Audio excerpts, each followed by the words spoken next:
ไปชมค่ะในวิดีโอโหในคาติมาดัดลองไล่ถ่ายวิดีโอไทม์แลปในกองถ่ายโซนีในคณะคาติย้อนนัดไว้ก่อนคณะว่าไล่ถ่ายวิดีโอไทม์แลปในกองถ่ายโซนีในมันเต็มเหมือนเปิ้นคณะย้อนนั้นแลสังว่าเฮาได้แค่เอากว่าใจจ้อมเหมือนจะนังกองถ่ายแคนนอนว่านิคอนว่าฟูจิว่าจะนั้นเฮาได้เฮ็ดนั่นนำไรคณะย้อนไปว่าไล่ใจไล่ถ่ายมันเต็มเหมือนกันคณะย้อนนั้นอันใดถูกรีฮู้ไว้ให้เป็นพื้นฐานคณะ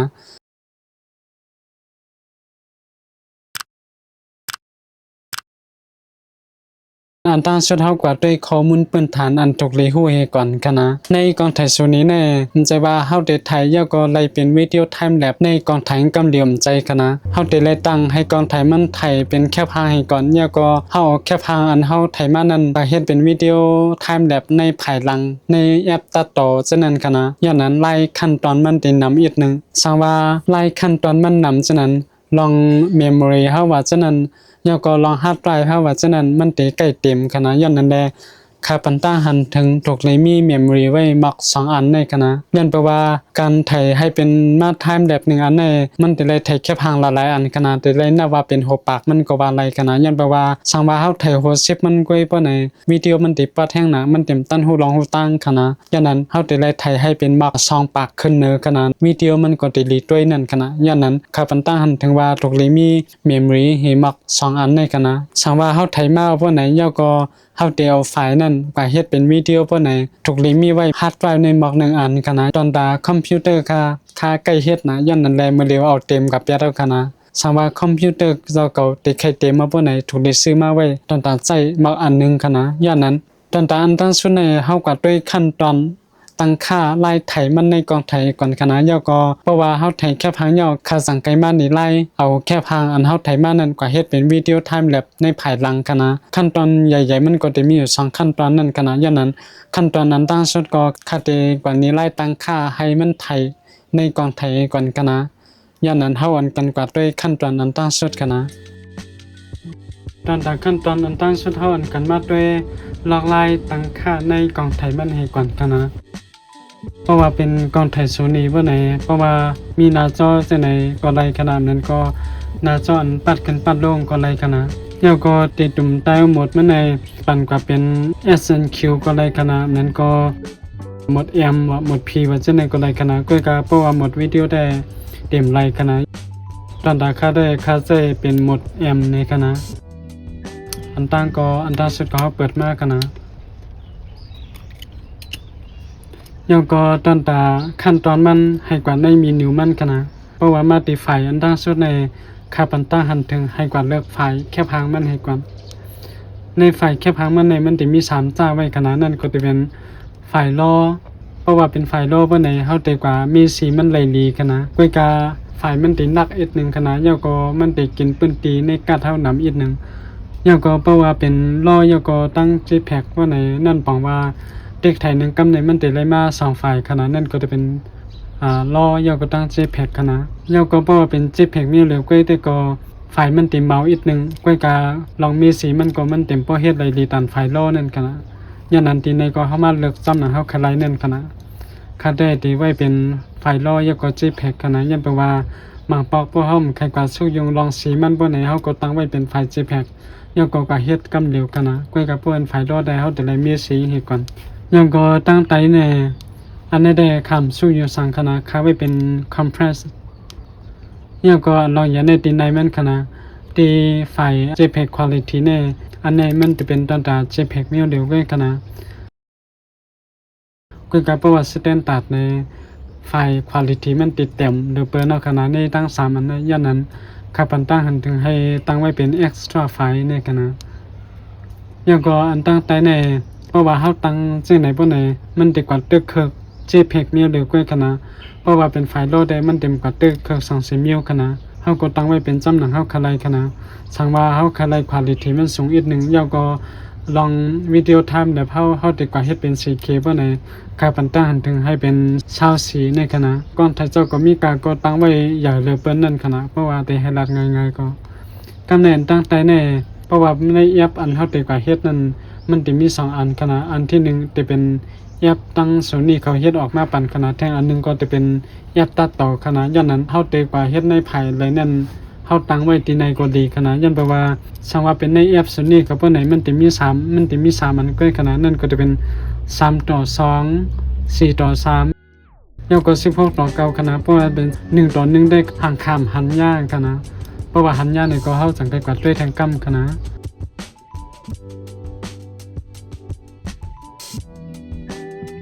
เพราะว่าใครไทยจังไหนย่อก็ให้วิดีโอเป็นเมียวตังเพราะไหนมันจะเฮ็ดอันใดขนาดย้อนนั้นเพราะว่าใครเมียวนอนก็เฮาจะได้ไทยจังไหนเพราะว่าเฮาใครเมียวจุกก็เฮาจะได้ไทยจังไหนขนาดย้อนนั้นที่ไหนเขาติดตั้งไว้เป็นจังไหน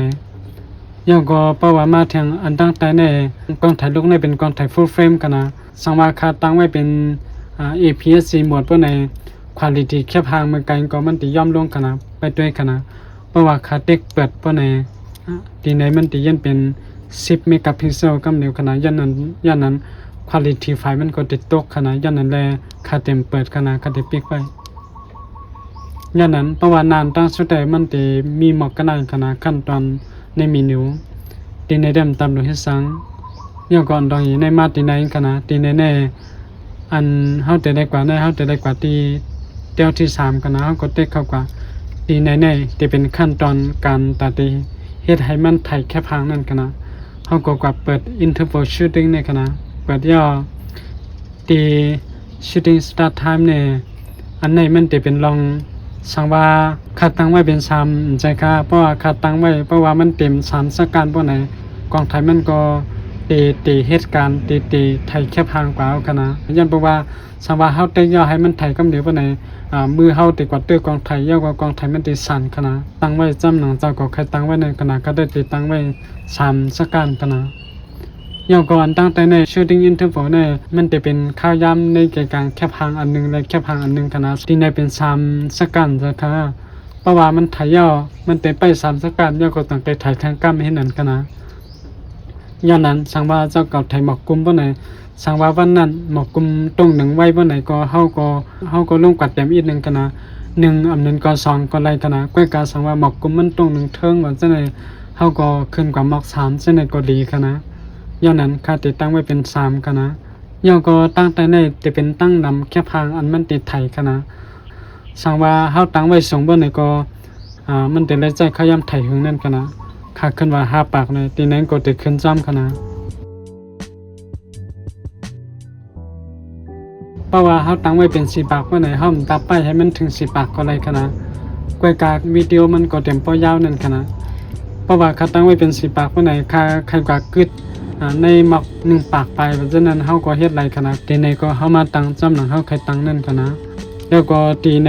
หลายว่ายาวกว่าเอาขนาดก้อยการได้คดำซึ่งอยู่ในปากขนาดค่าไว้เป็นจังได๋ก้อยขนาดย้อนนั้นขั้นตอนในเมนูมันก็ยาวขนาดกำในเฮากะตีอันเป็นหน้าจอมันขนาดเพราะว่าเฮามาตีหน้าจอมันบ่ไหนเฮาจะได้หันแต้มไว้จังได๋ย้อนนั้นที่หน้าจอไหนมันจะมีเทียงขั้นตอนหนึ่งเท่านั้นที่แน่ๆลองสปีดชัตเตอร์มันแอปสต็อปมันว่า ISO มันว่าฉะนั้นอยู่ที่ว่าเฮาใครตั้งไว้ขนาดจังว่าเฮากวาดไถเจ้าก็ให้แค่พังมันแจ้งๆบ่ไหนค่าปันตั้งหันถึงแอปสต็อปมันในให้ตั้งไว้เป็นตีหมอกแอป8ในขนาดเพราะว่าแอป8ในลองเว้าหลังมันก็เต็มบ่มีขนาดสังว่าเฮาไถเฮิรนตึกว่าอันนั้นก็จันจอมมันจังค่าตีไถในบ่ไหนเฮาก็ได้หันว่าจันจอมในมันก็ติดแจ้งทั้งหมดขนาดอย่างนั้นสังว่าเฮาตั้งไว้เป็นแอปสต็อปมันเต็มบ่ไหนมันก็ติดแจ้งในตีนมันโฟกัสไว้ขนาดอย่างนั้นค่าปันตั้งหันถึงให้ตั้งไว้เป็นหมอกแอป8ในขนาดลองสปีดชัตเตอร์มันในสังว่าเฮาใครหมอกกุมมันตรงหนึ่งย่อก็มี motion blur ว่าจังได๋ป้าบ่ไหนก็เฮาก็ลงเต็มอีก1ก็ดีขนาดก้อยกาประวัติแลดไม่ได้ถูกลีมีป้าanti filter ตัดใส่ดีนาเลนมันในขนาดย่อก็บ่ลอง ISO ในก็เฮาก็ตั้งไว้ให้เป็นตั้งเลือกอันเล่นสุดขนาดสังว่าเฮาคันสงก็ noise มันติมายากเก่าในวิดีโอเฮาก็เป็นไรขนาดอย่างนั้นลงเต็มรายการก็ลงเต็มกันนั่นขนาดแน่ๆอย่างนั้นที่ได้รายว่าย่อขนาดกำได้เฮาก็ด้วยทางขั้นตอนทางอันนึงในโฟกัสหมดในค่าปันตั้งหันถึงให้ตั้งไว้เป็นเมนูขนาดเพราะว่าเฮาตั้งไว้เป็นเมนูบ่ไหนเฮาจะได้ปัญหาโฟกัสจังได๋ขนาดที่เฮาใครมันโฟกัสมันก็ได้แน่นอนนั่นขนาดเพ กวยกาสังว่าเฮาติ๊กเป็นออโต้โฟกัสปะในมังปอกออโต้โฟกัสมันป้นนี่นอนไหลขนาดสังว่าเฮาตั้งไว้มันได้ใกล้ค่ายกว่าค่ายมากก็จังเป็นได้ขนาดย้อนนั้นเฮาดูแลสติอีกนึงย้อนนั้นตีหน้าจอมันได้แต่มีหมอกกระนั่งขนาดลองสีมันได้เฮาใครตั้งไว้เป็นจังหือก็ไรขนาดสังว่าเฮาใครตั้งไว้ให้มันสอมอีกนึงก็เฮาเฮ็ดไรขนาดกวยกาเฮาแต่ได้มาตั้งไว้เป็นตีนเป็นเควินตีนเป็นตัวเคในขนาดเฮาไข่มันเหลืองกว่าเฮาขึ้นกว่าเพราะว่าเฮาไข่มันสอมกว่าเฮาลงมาอีกนึงขนาดอย่างนั้นตีนแต่เฮ็ดซ้ำหนังเจ้าเก่าคลายกวยขนาดเพราะว่าขั้นตอนในกองไทยมันแต่ที่มีหมอกกระนั่งขนาดกำไรโลกว่าไทยกวยเอาขนาดกำไรเพราะว่าขาดไทยยาวขาดแต่กว่าเฮ็ดในขั้นตอนการตัดต่อมันขนาด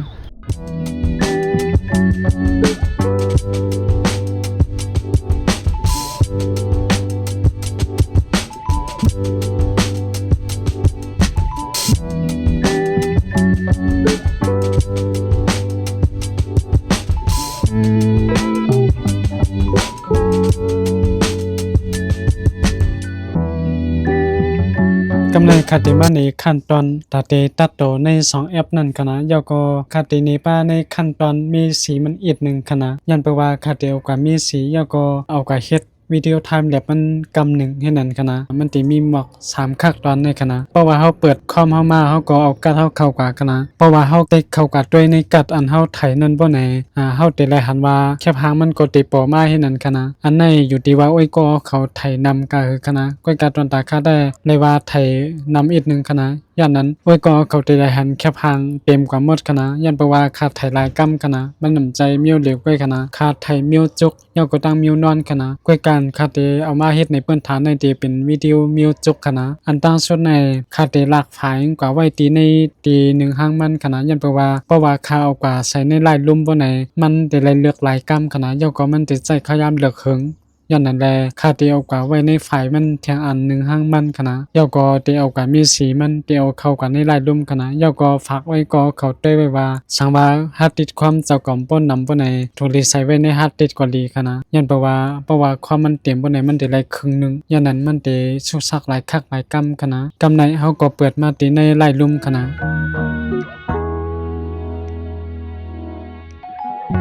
ยาก็ย้อนดัดนี้ไว้ก็เขาไว้ก่อนขนาดสังว่าไว้ก็เขาแค่พังเขามาบ่ไหนอย่าไปกว่าเต็กตั้งเป้งมันขนาดย้อนเพราะว่าในขั้นตอนมีแค่พังในมันติ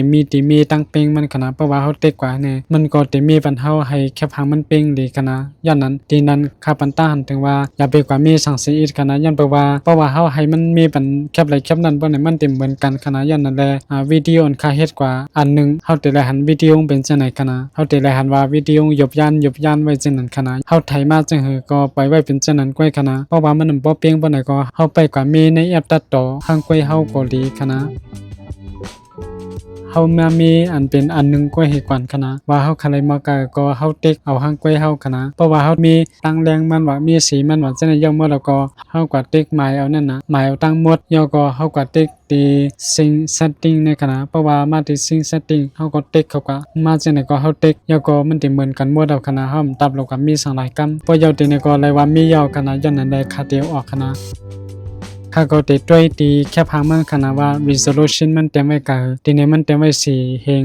แล้วก็กุน6เฮงขนาดข้าก็ติกว่าเต็มให้มันเมียนขนาดยันเพราะว่าเอากว่ายาวข้าติกว่าเฮ็ดเป็น 4K ขนาดยันเพราะว่าสั่งว่า resolution แค่พังมันถึงบ่ในไฟล์วิดีโอเฮาก็มันเต็มพอดีด้วยนั่นขนาดวิดีโอมันก็เต็มพอจังดีข้าเตียวกว่าใส่ในไฟล์แทงอันนึงหั่งก้อยค่าขนาดยันเพราะว่าโกมันกว่าโลกัน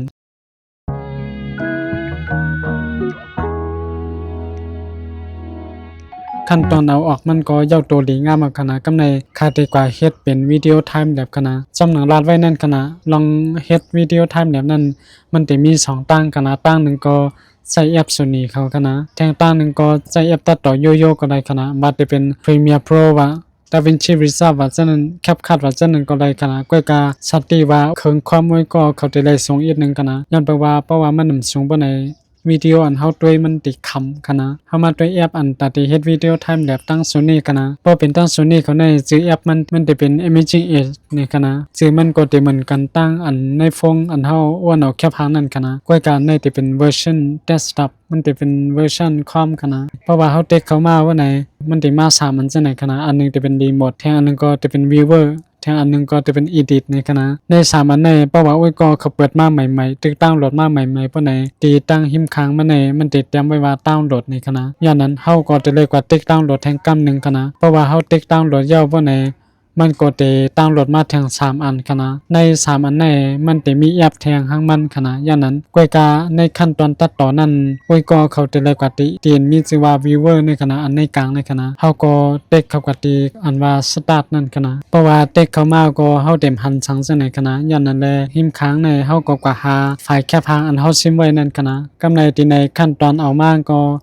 บ่หยับคณะเฮาเต็กตีแคปหางอันที่3มันนั่นยาวก็กว่าตีกำหนดชุดยาวก็เต็กเชเบคณะพอเฮ็ดนั้นยาวก็ตีเมามันนั่นไว้ก็เขาจะเลยเต็กฝ่ายขวาคณะพอเต็กฝ่ายขวายาวมันดีมาจังไหนคณะพอมาจังไหนในเฮาตับลงกว่าเต็กติเลยคณะเฮาลงกว่าเต็กเปลี่ยนอันเป็นเขาก็มันว่า create time lap movie นั่นคณะเด่นคาจีนี่ในคณะเพราะว่าเต็กมาเฮาก็จะได้หันมาเป็นจังไหนคณะปงมาเป็นจังไหนในตีตั้งเหนือสุดๆในจะเป็นตีไว้วิดีโอมันคณะเพราะว่าเฮาเฮ็ดยาวเฮาติดใครก็ไว้ติไหลจังนั้นคณะอย่างนั้นเฮาก็ติดตั้งค้างในก็เลิกตีไว้วิดีโอเฮานั่นคณะอันในก็ตีไว้ดีหน้าจอความค่ะคณะแล้วก็ฝ่ายนิ่มตั้งแต่ในเฮาก็ตับลงกับเต็กสังคณะเฮาก็ไว้เป็นปริมาณให้นั้นกำเหลวกว่าไรคณะแล้วก็ลงมาแทงตั้งแต่ใน the aspect ratio ในกองไทยนั้นขายามลาดไว้ว่าในแอปมันอำหัวมีหลายอัน3อันในคณะก้อยกาติในเฮาติหลายหันมี4อันคณะที่4อันในมันจะเป็นมิวนอนหมดคณะมันจะมีมิวจกสังว่ามิวจกมันจะเป็น9ต่อ16คณะก้อยกาอันในมันจะเป็น16ต่อ9ยาวกว่า4ต่อ3จ้ากว่าก้อยคณะก้อยกาจำหนังขายามเต็กมาแต่ปีสมัครกว่าเต็กอันไรก็มันเปิงสังคณะมันจะออกมาเป็น16ต่อ9หมดคณะวิดีโออันเฮาเฮ็ดออกมาตี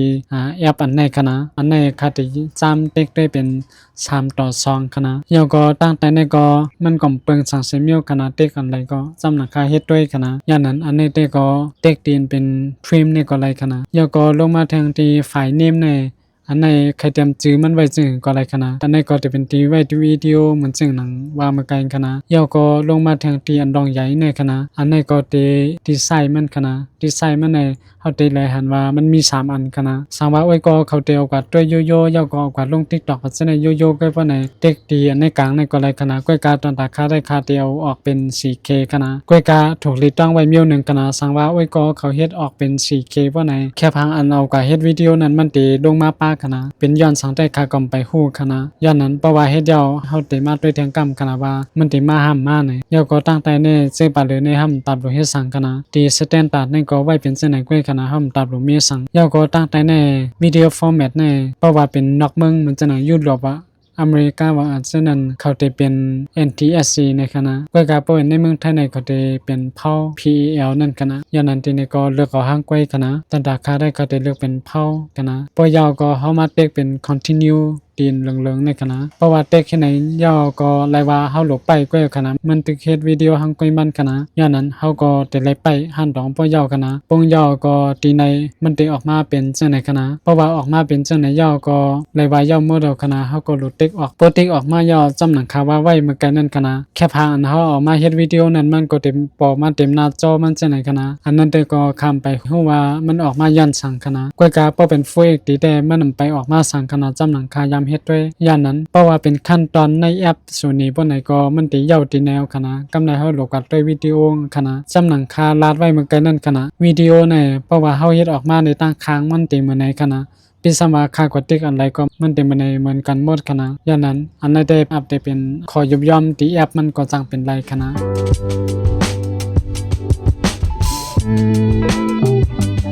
เฮาสิบกัดด้วยเทียงขั้นตอนนั้นเอาแอปตัดต่อเฮ็ดวิดีโอนั่นคณะขั้นตอนนั้นเอาแอปตัดต่อเฮ็ดวิดีโอนั้นอยู่ดีอ้วยก็เขาคณะว่าดีใครเอากาเฮ็ดในแอปไรในคณะก้วยกาตอนตาคาได้คาเตเอากาเฮ็ดในแอปอันมีชื่อว่า Wondershare Formula นั่นคณะยันแปลว่าใน DaVinci Resolve คาตึกตัดต่อไว้วิดีโออันหนึ่งคณะโกมันกว่ายากเก้ากันยันนั่นแหละคามาเฮ็ดในคณะพอเปิดมาก็เฮาได้หันก ำในคาเดียวไฟแค่พังเข้ามาคณะเพราะว่าไฟแค่พังเข้ามาแอปอันไหนมันจะเป็นแอปแทงมิวหนึ่งคณะย้อนเพราะว่าโป้เหมือนจังหนังแอป DaVinci Resolve ว่าจังนั้นมันนำตามโหลดแค่พังมันคณะกว่ากับเป็นแอปตัดต่อในมันได้โหลดแค่พังมันคณะนั่นแปลว่า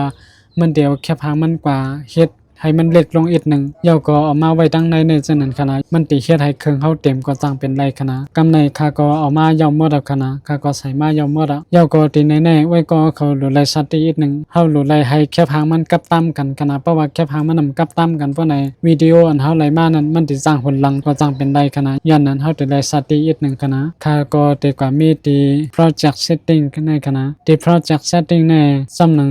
รายละไว้นั้นคณะเพราะเป็นวิดีโอมิวนอนในมันติเป็น16:9นั่นก็4:3 3:2จากกว่าคณะกว่ากาเพราะว่ามันเป็นมิวจกปานใดมันติหนหลังขึ้นคณะมันติเป็น9:16คณะค่าก็ติเต็กอันเป็น9:16ในคณะยอก็ตั้งแต่ในก็จะเป็นเต็กเป็น 4K คณะเพราะว่าคันไลฟูอีกตีก็เฮาเต็กเป็นฟูอีกตีนั่นคณะเพราะว่าเต็กมาก็เฮาได้หันวิดีโอก็ปอดกว่าเฮ็ดในคณะมันจะเป็นมิวจกคณะแค่พาอันคาไทมาในมันจะเป็น3:2คณะมันจะ16:9ย้อนนั่นแลมันก็เต็มโปรเต็มดีกำในคาแต่กว่าเฮ็ดให้มันเต็มคณะ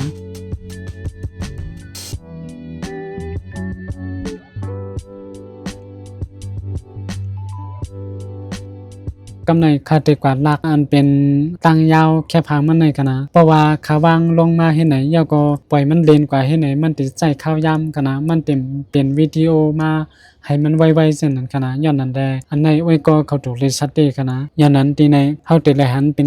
เขตคณะค่าก็ติดลักลงกว่าให้มันเต็มหรือเปิ้นสุดคณะย้อนเพราะว่าแค่พางนึงอันในมันติเป็น1เฟรมคณะ1เฟรมในมันติเลนเป็น1กัมกว่าคณะย้อนนั้นค่าก็ติดลักลงคณะพอลักลงสุดอันในวิดีโอมันก็ได้มากับกันออโตเมติกคณะกำในป้อยาวก็เฮาได้มาเป็นจังได๋คณะเฮาก็จำเต็กเล่นด้วยเฮาได้หันว่ามันคำคณะแนมใจเป็นย้อนวิดีโอมันคณะก็เป็นย้อนว่าสเปคความมันเต็มอีกหนึ่งย้อนนั่นแหละมันคำคณะเพราะจังได๋ก็แต่ตอนตาวิดีโอมันได้ยาวโตกว่าเอาคณะก็ลองความมันแต่ที่คำอีกหนึ่งย้อนนั่นแหละกำในคาเดียวออกคณะเฮาก็เตรียมซื้อมันนั่นก็ใครเตรียมไว้สั่งก็ได้คณะซื้อมันคาติเตรียมไว้เป็น TL ในคณะย่อก็ติไว้มันก็คาติไว้เป็นตีหน้าจอคอมคณะเฮ็ดไหนก็ย่อคณะกำในก็คาติเต็กเอาออกคณะเพราะว่าเต็กเอาออกมาก็เฮามาด้วยวิดีโอคณะกำในเฮาติได้หันว่าวิดีโอในเป็นจังได๋หลีงามไว้เอาคณะมันเป็นมิวจกอันดีงามคณะก้อยกาเพราะว่าเป็นแอป Sony อันว่าเมื่อไกลนั้นเฮาได้หันมันเป็นมิวนอนคณะแล้วก็ไฟตั้ง2ข้างในเฮาได้หันลำพื้นๆคณะเพราะว่าเฮาก็เอาตัดแปดภายหลังพวกในคุณภาพวิดีโอมันติดตกแปดขนาดย้อนนั้นอันนี้เฮาโหลดไลฟ์สตรีขนาดย้อนนั้นเพราะว่าขั้นตอน2ขั้นตอนจำหนังลาดมานั้นยาวตัวกว่าลิงงามขนาด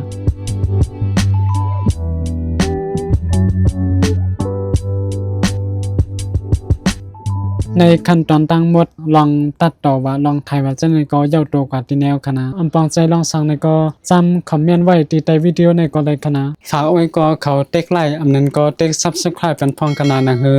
ได้มีแรงใจตอนตาเฮ็ดวิดีโอจังได๋ออกมาแทงคณะ